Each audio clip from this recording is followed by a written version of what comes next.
ધન્ય છે તારી જનેતાને, તમારા માતા પિતાને ધન્ય છે. આ શબ્દો તમારે સાંભળવા હોય ને સાહેબ, એટલે અમુકને આખી જિંદગી નીકળી જાય, અમુકને બહુ મોટું સમાજ માટે કામ કરવું પડે, ખૂબ પૈસા કમાવા પડે અને બહુ બધું કરવું પડે. મેં કાંઈ નથી કર્યું.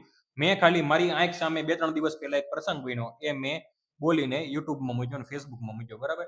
તો એમાં મને બહુ બધી કોમેન્ટ્સ આવી છે, લગભગ 1.5 લાખ જેટલા વ્યૂઝ આવ્યા છે. એમાં 4 થી 5,000 પ્લસ કલાક જોવાયેલો વિડીયો છે. 5,000 કલાક એટલે તમે 24 કલાકનો દિવસના લેખે ગણો તો 208 દિવસ આપણો વિડીયો જોવાઈ ગયો છે અને હજી કન્ટિન્યુ ચાલુ છે. તો હવે વાત એ કરવી છે કે એમાં અમુક કોમેન્ટ્સ આવી છે. તો એ કમેન્ટ્સ હું તમારી સામે રજૂ કરવા માંગુ છું, કેમ કે કોમેન્ટ્સ મને રજૂ કરવા જેવી લાગે છે.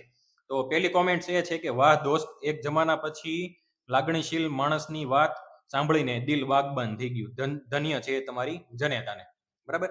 હવે આ કોમેન્ટ આવી એક છે, મારી જનેતાને ધન્ય કહેવી, પણ બીજા 2-3 કોમેન્ટ છે હું અહીંયા મૂકું છું, તમે જોઈ લેજો.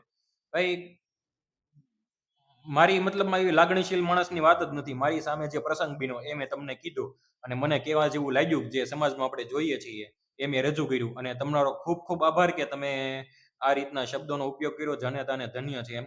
એટલે સપોર્ટ કરતા રહેજો આવી રીતે, અને ચેનલને સબસ્ક્રાઇબ અને શેર પણ કરી દેજો. Thank you. બીજી કોમેન્ટ એવી છે કે આટલી નાની ઉંમરે આવા વિચારો આવ્યા, તમને ધન્યવાદ એમ.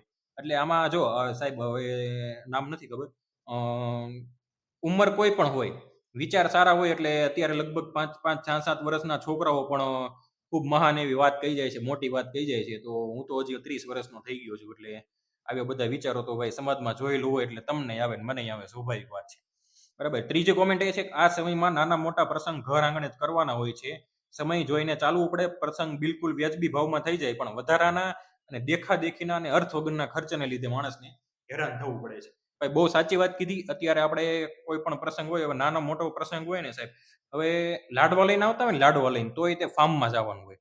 તમે વિચારો, લાડવા લઈને કોઈને ઘરે નથી બોલાવા, યા તો વાડીમાં, સોસાયટીની વાડીમાં નહીં, ફાર્મમાં. એટલે ત્યાં જમણવાર, પહેલા આપણે લાડવા લઈને જતા ને સાહેબ, નાસ્તો કરાવી દેતા, પેંડા અને ચેવડો ને એવું બધું, બરાબર. અત્યારે જમણવાર થઈ ગયું. વિચારો તમે, એક લાડવામાં આપણે પેલા ચાંદલો કરતા ને એટલા ખર્ચો અત્યારે લાડવામાં કરી નાખે છે લોકો. એટલે આ બહુ વધારાની વાત છે. થોડુંક નોર્મલમાં આપણે કરી નાખીએ તો સારી વાત કહેવાય. બાકી તો જેની ઈચ્છા, આપણે કોઈને ના પાડતા નથી. મીડિયાનો ખૂબ સરસ ઉપયોગ કર્યો અને ખૂબ સરસ વાત છે. મીડિયાનો ઉપયોગ આપણે સારા કામ માટે જ કરવાનો છે અને આપણે સારું કામ કરીએ છીએ, બરાબર. પણ અત્યારના લોકોને કેવું જોવું છે, આમ વલ્ગારિટી જોવી છે. લેડીઝ હોય ને કોઈ પણ, આમ બરાબર, છોકરી હોય ને આમ વલ્ગર, આમ થોડુંક આમ ક્લિવેજ બતાવે ને એટલે લોકો તરત ત્યાં ઉભા રહી જાય. હું અત્યારે કેટલા 2-3 મિનિટથી બોલું છું ને, બરાબર, અડધામાંથી અડધું જોઈને વહી ગયા છે, બરાબર. તમે ઊભા છો તો તમારો ખૂબ ખૂબ ધન્યવાદ.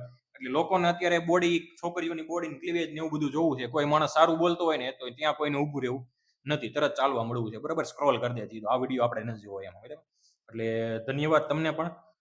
5મી કમેન્ટ એ છે કે લગ્ન માટે 25% પૈસાની જરૂર હોય છે અને 75% અર્થ વગરના અને મોજ શોખ માટે પૈસા વપરાય છે. તો સાહેબ હું તમને એક એક્ઝામ્પલ આપું. મુકેશ અંબાણીના છોકરાના લગ્ન અનંત અંબાણીના, બરાબર, એમના ટોટલ પ્રોપર્ટીમાંથી, ટોટલ મિલકતમાંથી 1% એને પૈસા વાપર્યા હતા, બરાબર. 1000 કરોડ રૂપિયા વાપર્યા હતા, કે જે તેની સંપત્તિમાંથી માત્ર 1% હતો. આપણે શું કરીએ, આપણી પાસે 20-25 લાખ રૂપિયા પડ્યા હોય ને સાહેબ, તો બધાય વાપરી નાખીએ. 20-25 તો ઠીક છે, આપણી પાસે છે એ વાપરીએ છીએ, એ તો બરાબર છે. પણ ઉછીના લઈને, વ્યાજના લઈને, લોન લઈને, એમાંથી આપણે લગ્ન માટે વાપરીએ છીએ, તો એ બહુ ખોટી વાત છે. ભાઈ ખૂબ સરસ વાત કરી છે. બીજી કમેન્ટ એ છે કે અડધી જિંદગીની મહેનત 5 દિવસમાં ઉડાવી દેવી એ ખોટું કહેવાય. 100%ની વાત છે સાહેબ. હવે તમે કેટલા વર્ષો સુધી તપસ્યા કરી હોય, મહેનત કરી હોય અને બધું કામ કર્યું હોય, બરાબર, દિન રાત એક કરી નાખ્યા હોય, બધું કામ કર્યું હોય, અને બધી મહેનત તમે ખાલી 2 દિવસમાં હાવ ખોટા લોકો પાછળ ઉડાવી દો છો. 1500, 2,000 માણસને તમે 500 વાળી ડીશ ખવડાવો છો, બરાબર. તો અને એમાંથી બગાડે બહુ થાય છે સાહેબ. એ આપણે આગળના વિડીયોમાં વાત કરીએ એ રીતે, આપણે વધારે વાત નથી કરવી એમાં, પણ મતલબમાં બગાડે એટલો થાય છે, બરાબર. પછી ભાઈ મારા દીકરાના ચાંદલા ફેબ્રુઆરીમાં છે અને અમે સોસાયટીની વાડીમાં રાખ્યું છે અને રસોડું પણ ઘરે રાખ્યું છે. સાહેબ ખૂબ ખૂબ તમને અભિનંદન કે તમે આવા વિચાર ધરાવો છો અને તમે તમારા દીકરાના કે દીકરીની જે કઈ સગાઈ છે તમે સોસાયટીની વાડીમાં રાખી, તો એ બહુ સારી વાત કહેવાય. ઓછા ખર્ચે તમારે પતી જાય અને પ્રસંગ પણ સારો જાય, એવી શુભકામના, બરાબર. બીજી કમેન્ટ એ છે કે તમારી વાત 100% સાચી છે. સમાજ એટલો દેખાવડો કરવામાં ગયો છે કે એક વાત કરું, છોકરાની છઠ્ઠી હોય ને સાહેબ, બરાબર, તો અત્યારે આપણા ગઢિયા લગ્ન કરતા ને એટલો ખર્ચો કરી નાખે છે. સમાજે, વાણિયા સમાજ પાસે શીખવા જેવી જરૂર છે. તો આ ભાઈએ ખૂબ સારી વાત કરી કે ભાઈ અત્યારે આ છોકરાની છઠ્ઠી હોય ને, છઠ્ઠી, બરાબર? મેં તમને કીધું એમ આગળ લાડવા વાળું. છઠ્ઠીમાં જેટલો ખર્ચો થાય ને એટલામાં આપણા બાપ દાદા પહોંચી જતા. એ વખતે ભલે પૈસાની કિંમત મોટી હતી, અત્યારે પૈસો રૂપિયો નાનો થઈ ગયો, પણ તોય તે અત્યારે સાહેબ છઠ્ઠીમાં એટલો ખર્ચો કરી નાખે છે ને એની વાત જાવ જો. છઠ્ઠીમાં જમણવાર કરે, બરાબર? એટલે આ બધું ખોટું છે, વધારાનું છે. હવે આ છેલ્લી કમેન્ટ હું વાંચું છું. એક કાકાની કમેન્ટ છે, એક વડીલ હશે એમની કોઈની કમેન્ટ છે. હું લગભગ મેં આ કમેન્ટ 10 થી 12 વાર વાંચી છે અને આ કેવા જેવી લાગે છે એટલે હું તમને કહું છું કે અરે બેટા, એક એક શબ્દ 24 કેરેટ જેવો રજૂ કર્યો છે. એક એક શબ્દ ઘણું બધું કહી જાય છે. બેટા, 1000માંથી 50 વ્યક્તિને બેટા તારા શબ્દની ચોટ લાગશે ને તો આપે બોલેલો એક એક શબ્દ સાર્થક ગણાશે. 24 કેરેટ સોના જેવો એક એક શબ્દ પીરસી દીધો છે. મરચું, રોટલો અને છાશ ખાઈ લઈએ પણ કોઈના જીવનની વાદ વિવાદ ના કરીએ. આપણા એક એક શબ્દને વધાવું છું. ખૂબ સરસ પીરસી દીધો છે શબ્દ બેટા. જય શ્રી કૃષ્ણ.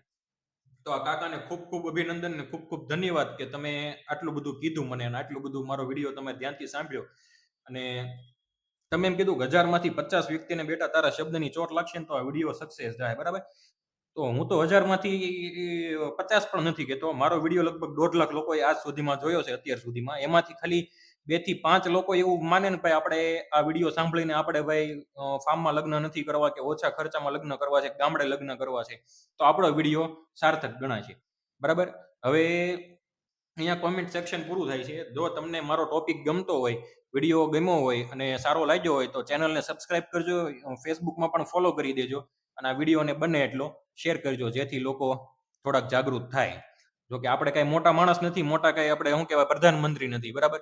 આ વિડીયો તમે લગભગ 6 થી 7 મિનિટથી જોવો છો તો તમારો ખૂબ ખૂબ આભાર અને ધન્યવાદ. Thank you.